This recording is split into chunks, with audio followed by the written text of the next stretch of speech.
بھلا تم نے بنی اسرائیل کی ایک جماعت کو نہیں دیکھا جس نے موسیٰ کے بعد اپنے پیغمبر سے کہا کہ آپ ہمارے لیے ایک بادشاہ مقرر کر دیں تاکہ ہم اللہ کی راہ میں جہاد کریں؟ پیغمبر نے کہا کہ اگر تم کو جہاد کا حکم دیا جائے تو ایسا تو نہیں کہ لڑنے سے پہلو ہی کرو۔ وہ کہنے لگے کہ ہم اللہ کی راہ میں کیوں نہ لڑیں گے جبکہ ہم وطن سے خارج اور بال بچوں سے جدا کر دیے گئے۔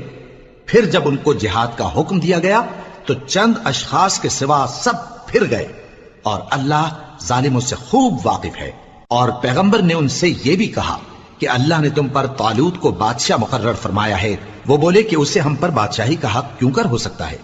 اس سے بڑھ کر بادشاہی کے مستحق تو ہم ہیں، اور اس کے پاس تو بہت سی دولت بھی نہیں۔ پیغمبر نے کہا کہ اللہ نے اس کو تم پر فضیلت دی ہے اور بادشاہی کے لیے منتخب فرمایا ہے۔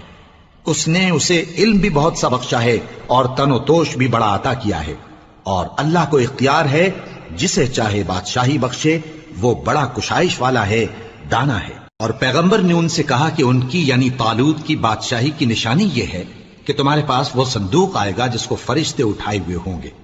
اس میں تمہارے پروردگار کی طرف سے تسلی بخشنے والی چیز ہوگی، اور کچھ اور چیزیں بھی ہوں گی جو موسیٰ اور ہارون چھوڑ گئے تھے۔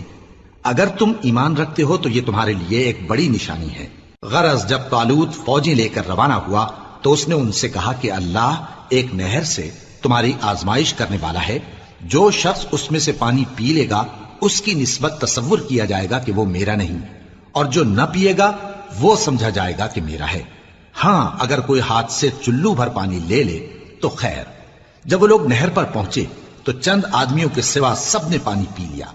پھر جب طالوت اور مومن لوگ جو اس کے ساتھ تھے نہر کے پار ہو گئے تو کہنے لگے کہ آج ہم میں جالوت اور اس کے لشکر سے مقابلہ کرنے کی طاقت نہیں۔ جو لوگ یقین رکھتے تھے کہ ان کو اللہ کے روبرو حاضر ہونا ہے، وہ کہنے لگے کہ بسا اوقات تھوڑی سی جماعت نے اللہ کے حکم سے بڑی جماعت پر فتح حاصل کی ہے، اور اللہ ثابت قدم رہنے والوں کے ساتھ ہے۔ اور جب وہ لوگ جالوت اور اس کے لشکر کے مقابل میں آئے تو اللہ سے دعا کی کہ اے پروردگار، ہم پر صبر کے دہانے کھول دے اور ہمیں لڑائی میں ثابت قدم رکھ اور لشکر کفار پر فتح یاب کر۔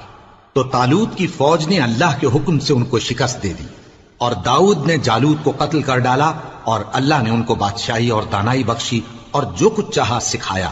اور اگر اللہ لوگوں کو ایک دوسرے پر چڑھائی اور حملہ کرنے سے نہ ہٹاتا رہتا تو کرۂ ارض تباہ ہو جاتا، لیکن اللہ اہل عالم پر بڑا مہربان ہے۔ یہ اللہ کی آیتیں ہیں جو ہم تم کو سچائی کے ساتھ پڑھ کر سناتے ہیں، اور اے محمد صلی اللہ علیہ وآلہ وسلم، تم بلا شبہ پیغمبروں میں سے